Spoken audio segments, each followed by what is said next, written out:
Hello everyone, this is doctor Jeevesh Yadav. तो according to NCS हम syllabus हम लोग पंचकर्म का मोस्ट इम्पोर्टेंट 17th टॉपिक अपन देख रहे थे फॉर यूनिवर्सिटी एग्जाम। सीरीज को कंटिन्यू करते हुए आज के क्लास में हम लोग टॉपिक नंबर 2 के विषय में बात करेंगे।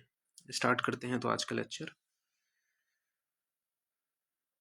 तो स्नेह के विषय में बात करते हैं। ठीक है, स्नेह के विषय में क्या बताया गया। तो स्नेह जो है, जो शरीर का स्नेहन करे उसे स्नेह कहते हैं। ठीक है, इसकी दो योनियां होती हैं, एक होता है स्थावर और एक होता है जांगम। ठीक है, तो स्नेह की कितनी योनियां हैं? दो योनियां हैं, स्थावर और जांगम। स्थावर के अंतर्गत तिल आदि आ जाता है और जांगम में घृत वसम मच जाता है। ठीक है, तो स्थावर योनि में तिल आदि आ जाता है और जांगम में घृत और वसम मच जाता है। तिल तेल के विषय में क्या बताया गया है? तो तिल तेल जो होता है वो शरीर के बलार्थ स्नेहन हेतु होता है। तो तिल तेल जो होते हैं वो शरीर के बलार्थ, ठीक है, बल को बढ़ाने के लिए तथा स्नेहन हेतु होता है। एरंड का जो तेल होता है वो शरीर के विरेचन के लिए सर्वश्रेष्ठ द्रव्य है। तो एरंड तेल क्या है? शरीर के विरेचन के लिए सर्वश्रेष्ठ द्रव्य है। फिर स्नेह के चार भेद हैं, घृत तेल वसमज्जा। तो स्नेह के कितने भेद हैं? चार भेद हैं, घृत तेल वसमज्जा। घृत को क्या बताया गया है? उत्तम बताया गया है। तो घृत को उत्तम क्यों बोला गया है? तो संस्कारों से दूसरों के गुणों का अनुवर्तन करने वाला होता है, इस वजह से घृत उत्तम है। तो संस्कारों से दूसरों के गुणों का अनुवर्तन करने वाला होता है, इस वजह से घृत उत्तम है। फिर इसके बाद में आपका बताया गया है कि दो स्नेह के संयोग को क्या बोलते हैं? तो दो स्नेह के संयोग को यमक बोलते हैं, तीन स्नेह के संयोग को त्रिविध बोलते हैं और चार स्नेह के संयोग को महान बोलते हैं। तो दो स्नेह के संयोग को यमक बोलते हैं, तीन स्नेह के संयोग को त्रिविध कहते हैं और चार स्नेह के संयोग को महान बोला जाता है। तो ये आपको ध्यान में रखना है। फिर नेक्स्ट है आपका जो आपके अलग अलग स्नेह हैं, ठीक है, उसके गुण कर्म बताए गए हैं और प्रयोज्य जो ऋतु है वो बताया गया है। तो घृत का जो गुण कर्म है वो क्या है? घृतम पित्तम अनीलहरम रस शुक्र ओजसो हितम निर्वापणम मृदुकरम स्वर वर्ण प्रसादनम। तो घृत काम क्या करते हैं? तो घृत जो है पित्त और अनील को हरने वाला होता है, रस शुक्र और ओज में हितकर होते हैं, निर्वापण का काम करते हैं, मृदुकरण करते हैं और स्वर वर्ण का प्रसादन करते हैं। ये घृत का गुण कर्म है। इसका प्रयोज्य ऋतु कौन सा है? तो शरद ऋतु है। तो घृत का प्रयोज्य ऋतु शरद ऋतु है। फिर नेक्स्ट है तैल। तो तैल का आपका गुण कर्म है मारुतघ्नम न च श्लेष्मवर्धनम बलवर्धनम त्वच्च उष्ण स्थिरकरम तैल योनि विशोधनम।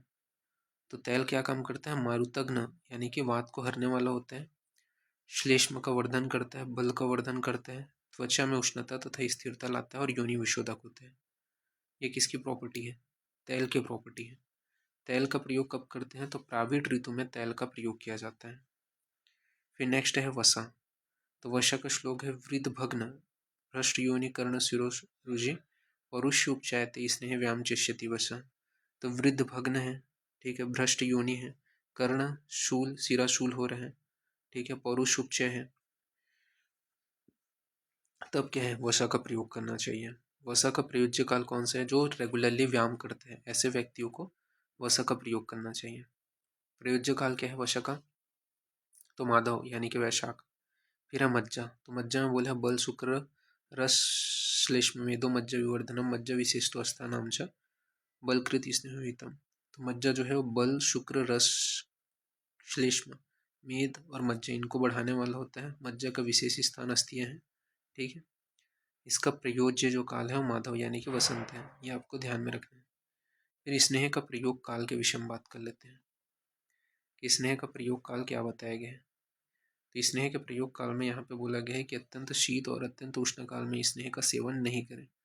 तो अत्यंत शीत और उष्ण काल में स्नेह का सेवन नहीं करें। वात पित्त की अधिकता में उष्ण काल में रात्रि में स्नेह का पान करना है और कफ की अधिकता में शीत काल में दिन में स्नेह का पान करना है। तो वात पित्त की अधिकता में आपको क्या है? उष्ण काल में रात्रि में स्नेह का पान करना है और कफ की अधिकता में शीतल काल में दिन में स्नेह का पान करना है। फिर स्नेह का अनुपान बताया गया है कि कौन सी स्नेह का क्या क्या अनुपान है। तो जल उष्णम घृतम पेय यूष तैलस अनुसस्वत वसा मज्जास्तु मंडा शास्ते शास्त्र वेशु अम्बुवा।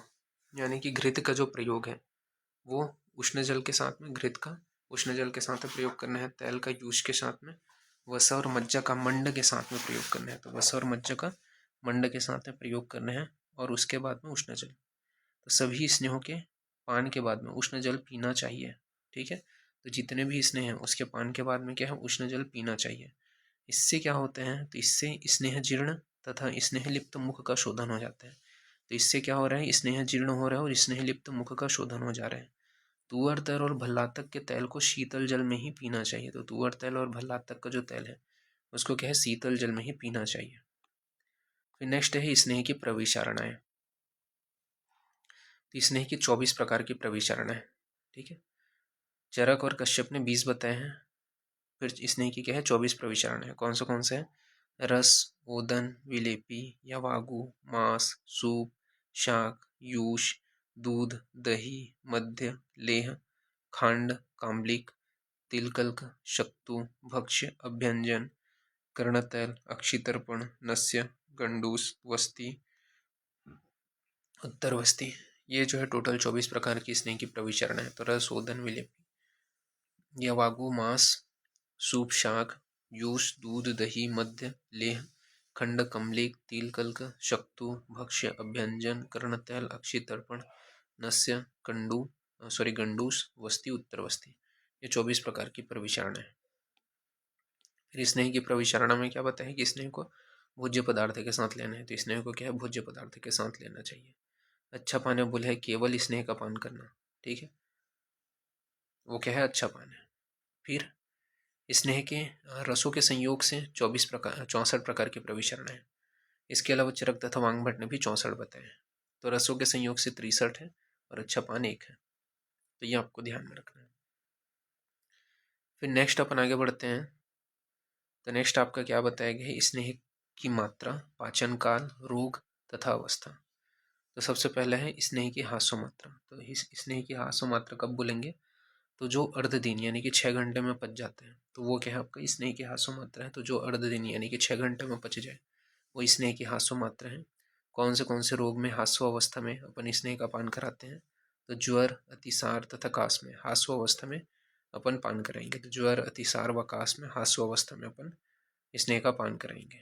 इसके अलावा अवस्था के विषय में बात करें तो कौन से अवस्था में हास्य मात्रा में अपन स्नेह देंगे, तो मंदाग्नि है, रिक्त कोष्ठी है, बालक है, वृद्ध है, सुकुमार है, अवर बल होने पर हास्य मात्रा में अपन स्नेह का पान करेंगे।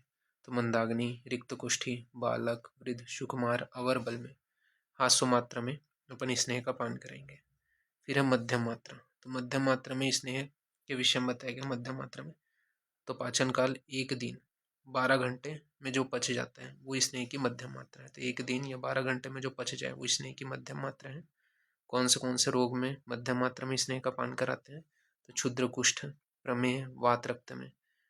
ठीक है, तो क्षुद्र कुष्ठ, प्रमेह, वात रक्त में मध्यम मात्रा में स्नेह का पान कराते हैं।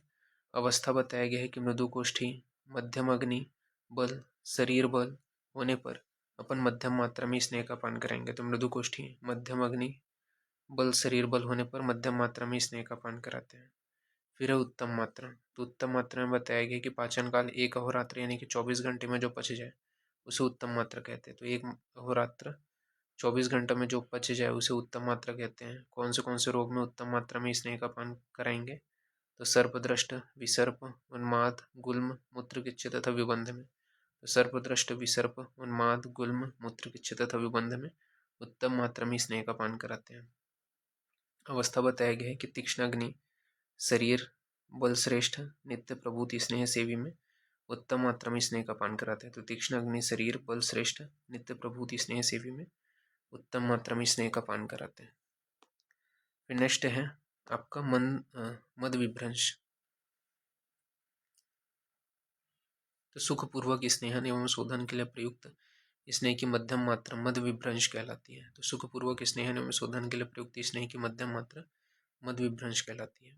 हास्य मात्रा किसको बोलते हैं, तो स्नेह परीक्षार्थ हास्य से भी कम मात्रा जो 2 याम से भी कम समय में जीर्ण हो जाए उसे वांगभट ने हास्यी मात्रा कहा है।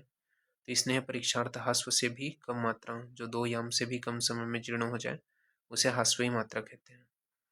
नेक्स्ट है स्नेह के गुण व कर्म।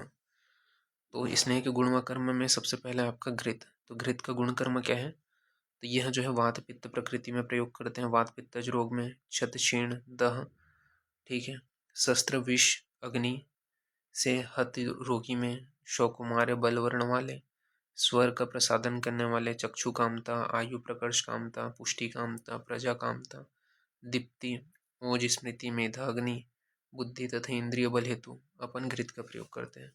तो वात पित्त प्रकृति में, वात पित्तज रोगों में, क्षत क्षीण दह शस्त्र विष अग्निहत रोगों में, शौकुमार्य बलवर्ण रस स्वर प्रसादन करने वाले, चक्षु कामता, आयु प्रकर्ष कामता, पुष्टि कामता, प्रजा कामता, दीप्ति, ओज स्मृति मेधा अग्नि, बुद्धि इंद्रिय बल हेतु घृत का प्रयोग किया जाता है। तैल का प्रयोग कहाँ पे करते हैं? तो तैल का जो प्रयोग है वो प्रवृद्ध श्लेष्म मेद में, स्थौल्य में, वात प्रकृति में, वात व्याधि में, कृमि कोष्ठ में, क्रूर कोष्ठ में, नाड़ी व्रण में तैल का प्रयोग किया जाता है। तो प्रवृद्ध श्लेष्म मेद, स्थौल्य, वात प्रकृति, वात व्याधि, कृमि कोष्ठ, नाड़ी नाड़ी व्रण में तैल का प्रयोग करते हैं। शरीर में बल व तनुत्व तथा लघुता व दृढ़ता हेतु तैल का प्रयोग किया जाता है। नेक्स्ट है वसा और मज्जा।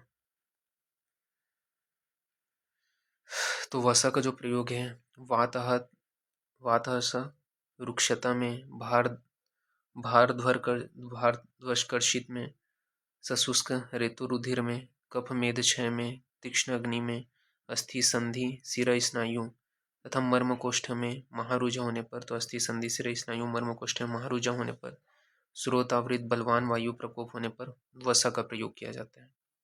फिर है मज्जा का प्रयोग। तो मज्जा का प्रयोग दीप्त अग्नि, क्लेशह में, घसमार में, स्नेह सेवी में, वात आर्त में, क्रूर कोष्ठी में मज्जा का प्रयोग किया जाता है।